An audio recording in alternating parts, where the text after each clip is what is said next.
Bonjour tout le monde, c'est Valil. Je vous fais une vidéo aujourd'hui pour essayer d'introduire le mois de septembre. Donc ça va être un peu à rebours de ce que j'ai pu faire jusqu'ici.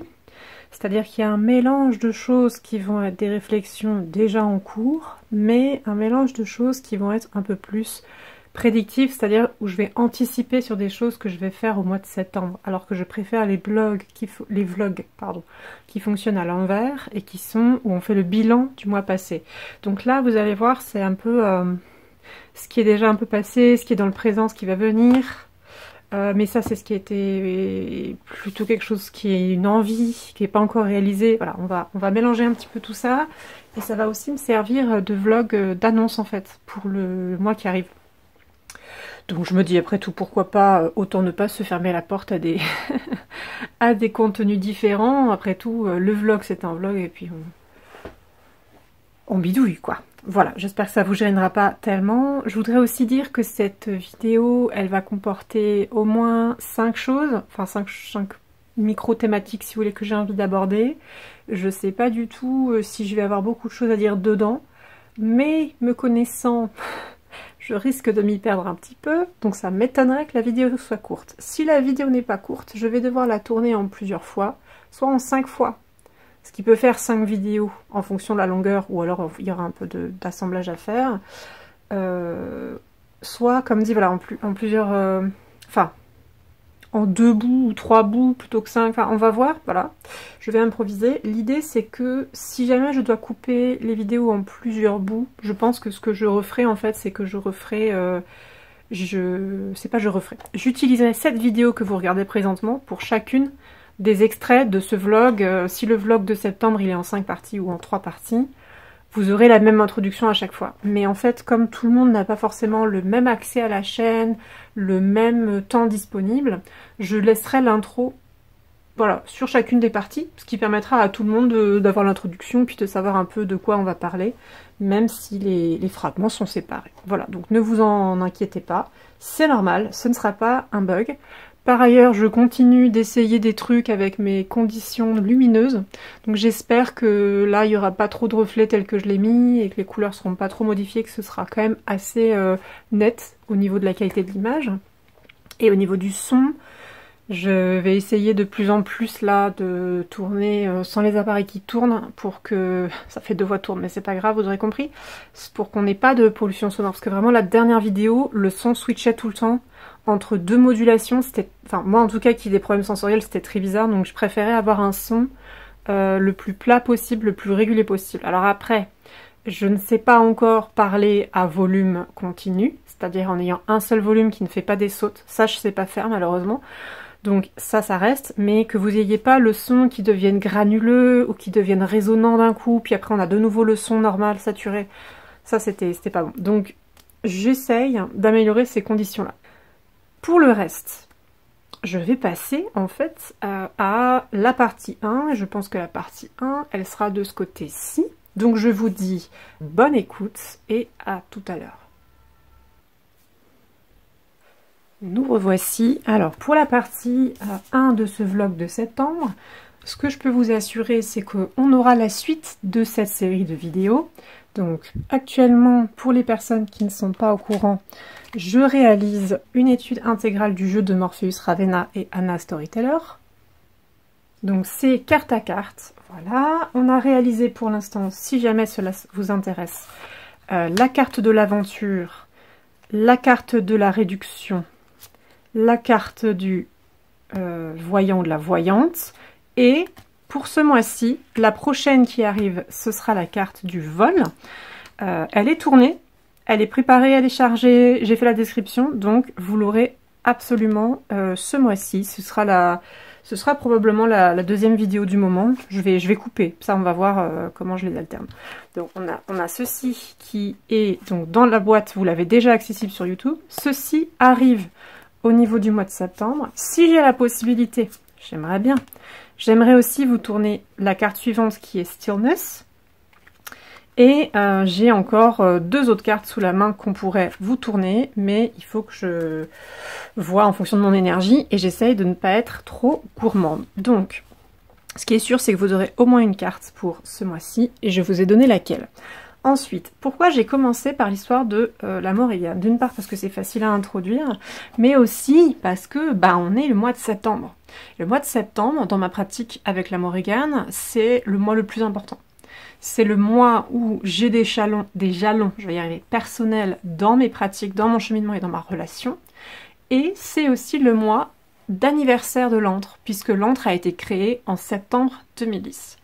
Donc, généralement, tous les ans, je fais des choses avec la Morrigan de mon côté, mais j'essaie de faire des choses du niveau de la communauté, du niveau justement du site de l'antre, de ce qui se propose.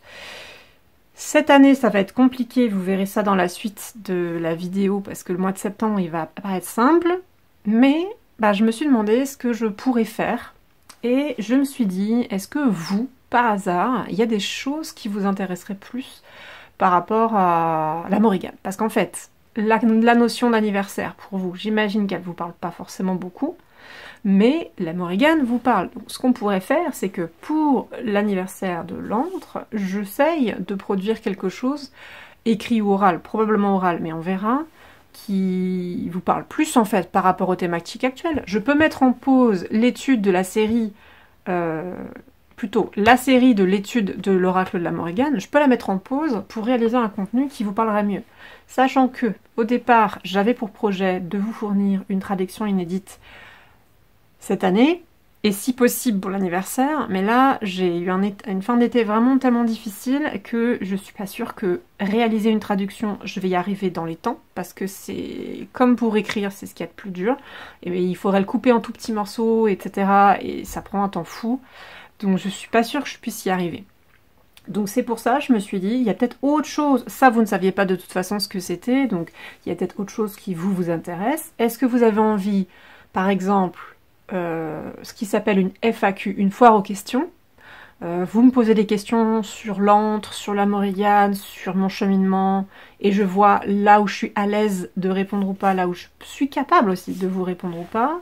Ça peut prendre une forme écrite, vous me faites parvenir vos questions, je réponds, ou j'enregistre une VOD, donc une vidéo, que je mets sur la chaîne pour y répondre, parce que c'est plus facile. Ça peut aussi être un live, si vous avez envie qu'on interagisse et que ce soit quand même un peu plus dans l'échange communautaire. On pourrait faire cette FAQ en live. Si vous avez envie, on pourrait faire un live d'autres choses, mais reste à savoir quoi. Est-ce que vous avez envie qu'on se retrouve petit groupe et qu'on échange, qu'on fasse voter une date, quelque chose comme ça? Ça pourrait être aussi un live d'un micro-rituel, parce que là vraiment il faut pas que je m'avance beaucoup, parce que j'aurais pas la capacité de faire grand chose, mais ça pourrait être une prière ensemble, ça pourrait être un dépôt d'offrande, ça pourrait être peut-être une récitation de poésie.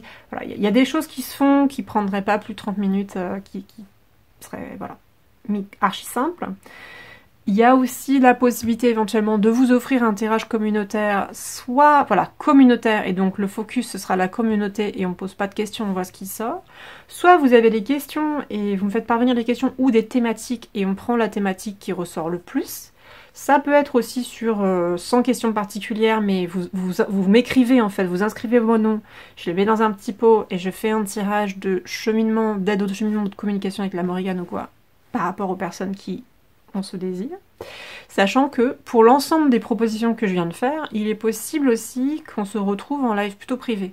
C'est-à-dire, on peut soit je lance un live sur YouTube ouvert à tout le monde, comme j'avais pu faire autrefois sur Instagram, et n'importe qui peut venir. Voilà, vous pouvez aussi ne pas être prévenu et puis rattraper le live en cours de route.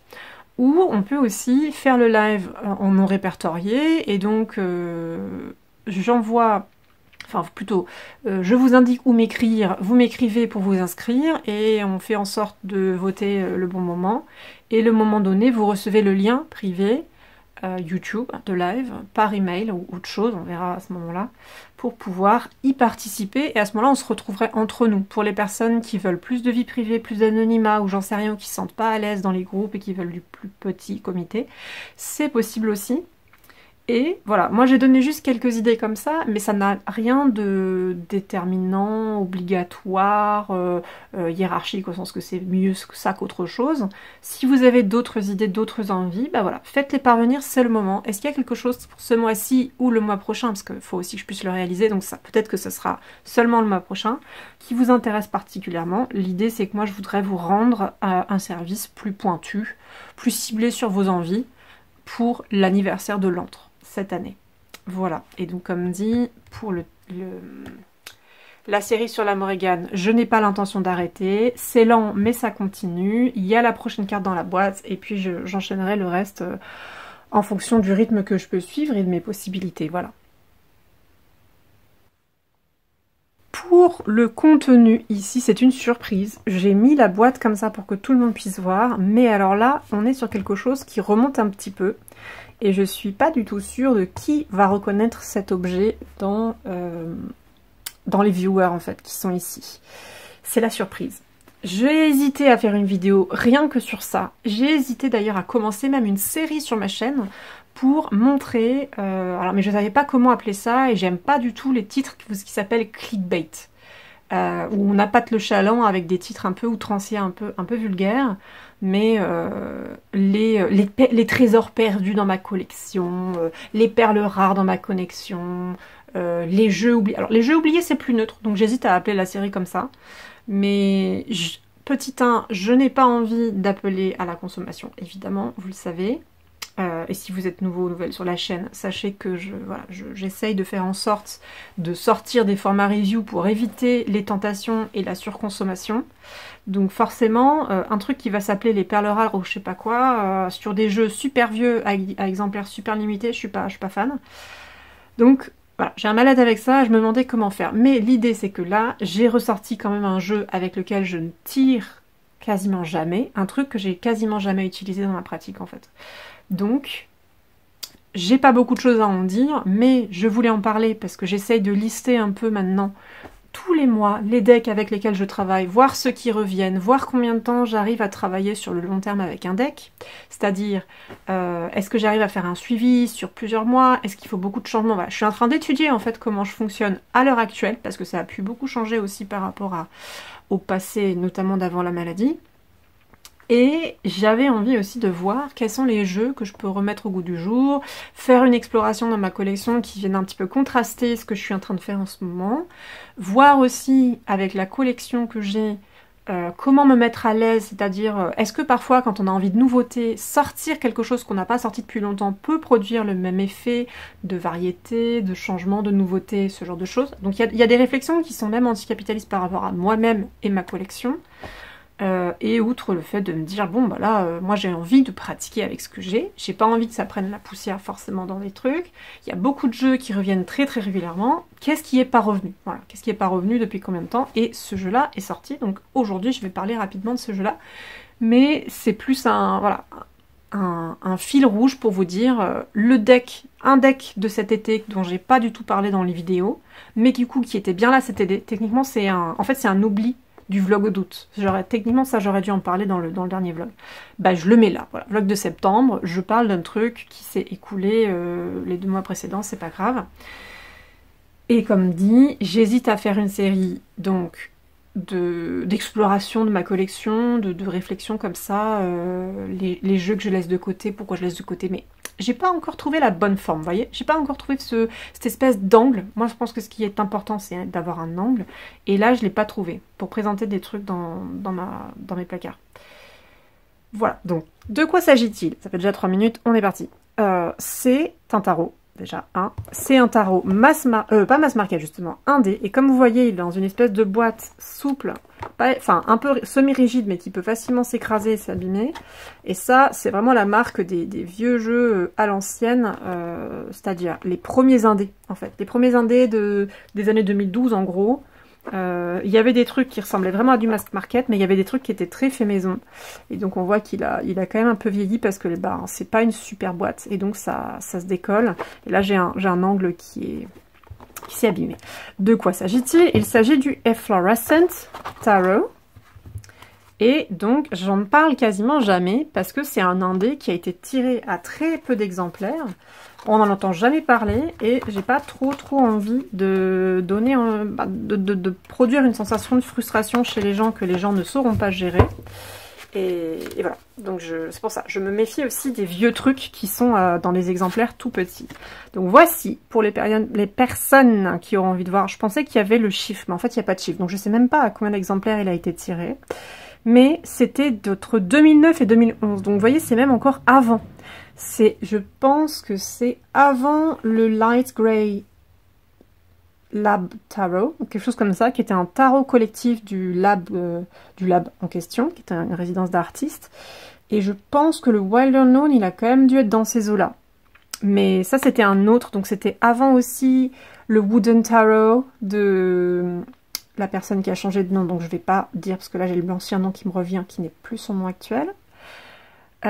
Mais en tout cas qui était dans les années, je crois, 2013 avec des Kickstarter. Là, on est avant. C'est un jeu qui s'est vendu sur Etsy. Je ne pense pas qu'il y ait eu de Kickstarter. Et je le vois jamais en ligne quasiment. C'est effectivement un clone du Rider, donc il est peut-être un peu moins attractif que d'autres jeux que j'ai dans ma pratique. Parce qu'il est trop, entre guillemets, aligné avec le Rider. Et le Rider, c'est pas un truc avec lequel je pratique facilement, à vrai dire. Là, pourquoi est-ce que je l'ai ressorti? D'une part, parce que j'aime beaucoup ses couleurs. C'est un jeu avec des techniques plutôt à l'encre, comme j'aime beaucoup. Et il a des couleurs qui sont de temps en temps un peu passées, de temps en temps très flashy. Et les personnages sont assez travaillés. Même si, vous voyez, là, par exemple, la main, elle a un côté un peu fantastique, plus que réaliste. Mais il avait quelque chose d'intéressant pour l'époque, d'un peu... Je sais pas comment dire. À certains moments, il est un peu torturé. Elle a pas l'air très joyeuse, cette impératrice, par exemple, vous voyez, avec les arbres qui rappellent... D'un côté, ça fait un trône, de l'autre, ça rappelle plutôt des buissons épineux qui sont pas très accueillants, ça fait un petit peu forêt de la Belle au bois dormant ou forêt du Chaperon rouge, vous voyez, assez hostile. Mais il y a des choses qui pouvaient être chouettes à l'époque. Mais c'est vraiment un de mes vieux tarots. En tout cas, c'est la vieille école, comme dit. C'était avant 2012, donc c'est quand même assez ancien par rapport à l'explosion du tarot dans les années de 2012 et l'explosion de l'indie, la pérennité en fait du marché indie. Donc indie, c'est indépendant, indé. Et j'ai pas toujours eu des bonnes vibes avec. Donc quand j'étais très nostalgique, quand j'avais des émotions un peu fortes qui débordent, c'est un jeu qui rayonne bien.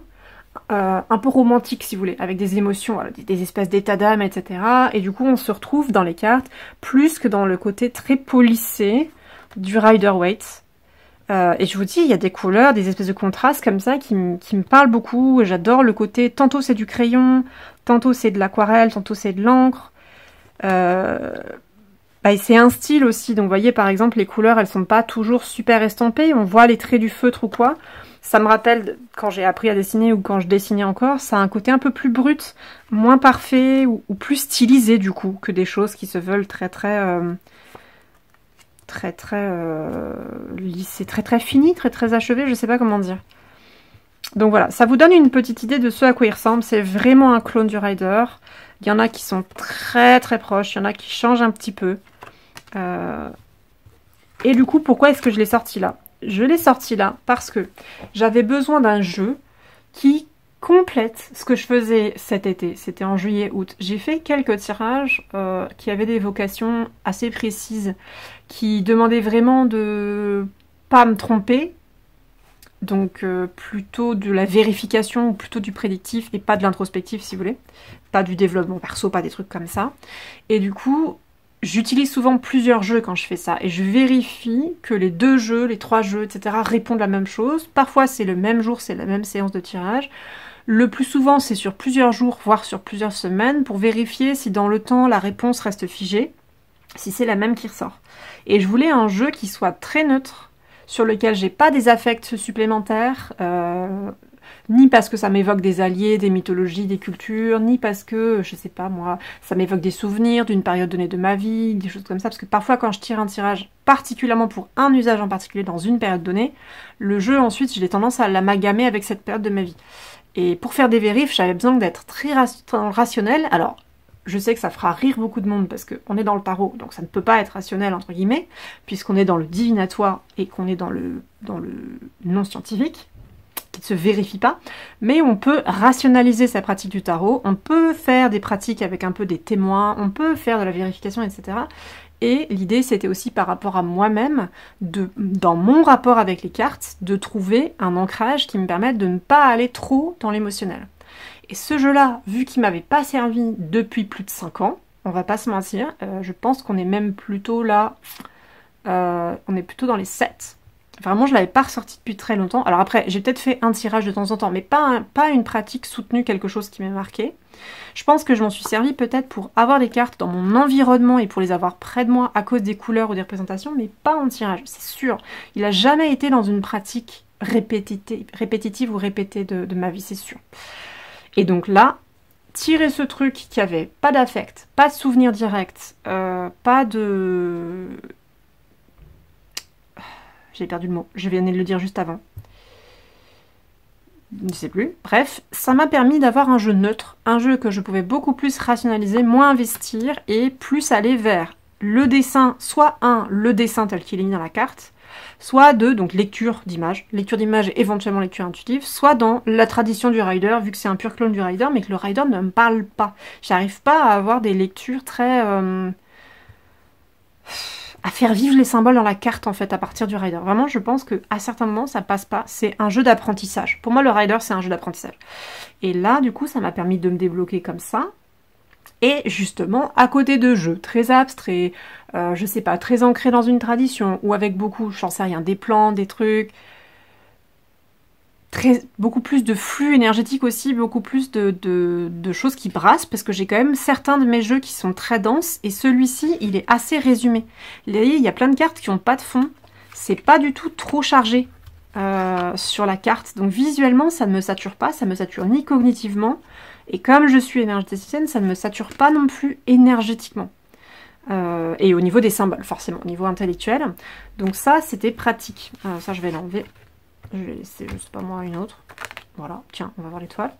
Et du coup, ça faisait vraiment un bon pendant au jeu que j'utilisais. Celui-ci, il était beaucoup plus carré, très aligné sur le Rider-Waite, pas de fioriture, et j'ai pu m'en servir en contre-pied. Voilà, donc ça, c'était le retour d'un jeu Rider-Waite.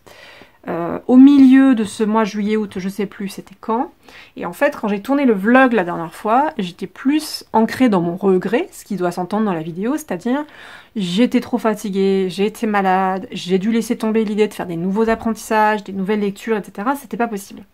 Et donc en fait ce jeu, croyez-le ou non, parce que vous allez me dire mais c'est un jeu que t'as pas utilisé depuis longtemps, et c'est un Rider-Waite, donc du coup quelque part, t'es dans la nouveauté, t'es dans l'apprentissage, et t'as dit que tu pouvais pas. Ben, comme c'est un jeu que je connais déjà, que j'ai déjà beaucoup regardé, en fait, c'est pas la même chose que d'avoir un nouveau jeu. Donc c'est pas du tout la même chose que si je tirais avec le Fifth Spirit, que j'ai acquis pour revisiter les apprentissages et pour approfondir mes connaissances du tarot, parce que justement, non, celui-là, je l'ai déjà vu, je l'ai déjà revu, je l'ai déjà revisité. Donc j'ai pas ce côté blocage cognitif du il faut tout réapprendre, il faut repartir à zéro. Avec ce jeu-là, je repars pas vraiment, pas exactement à zéro.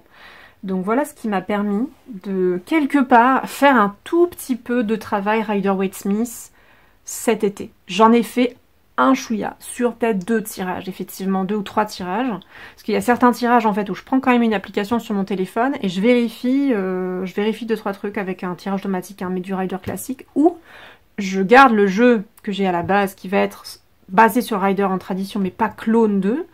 Et je vérifie, bon alors la signification Rider pour la carte que j'ai tirée c'est quoi? Pour essayer de neutraliser un petit peu. Mais là j'avais vraiment un jeu qui me permettait de faire ça, de faire ce double check, de ne pas utiliser le Rider qui me plaît pas des masses et qui me parle pas non plus et que voilà.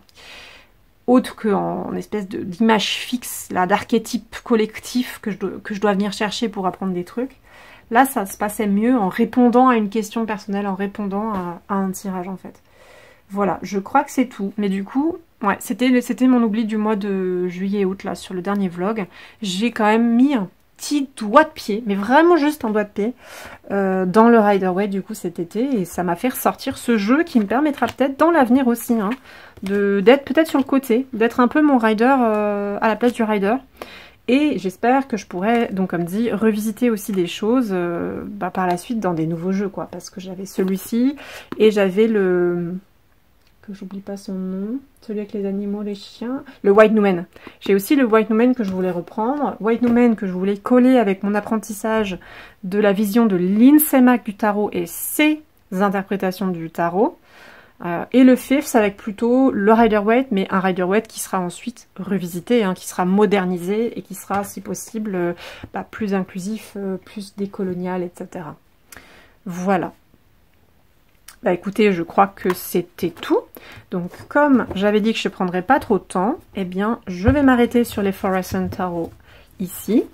Et je vais m'arrêter sur cette première partie du vlog ici. Voilà, donc je vous remercie de votre écoute sur cette première partie un peu informative, mais j'ai essayé voilà, d'y glisser un peu des choses plus sur ma pratique. On se retrouvera pour la deuxième partie pour parler de mon absence, mon déficit d'énergie, comment gérer le mois de septembre, comment gérer les mois qui arrivent. Voilà, ça va être des états d'âme, hein, pas mal.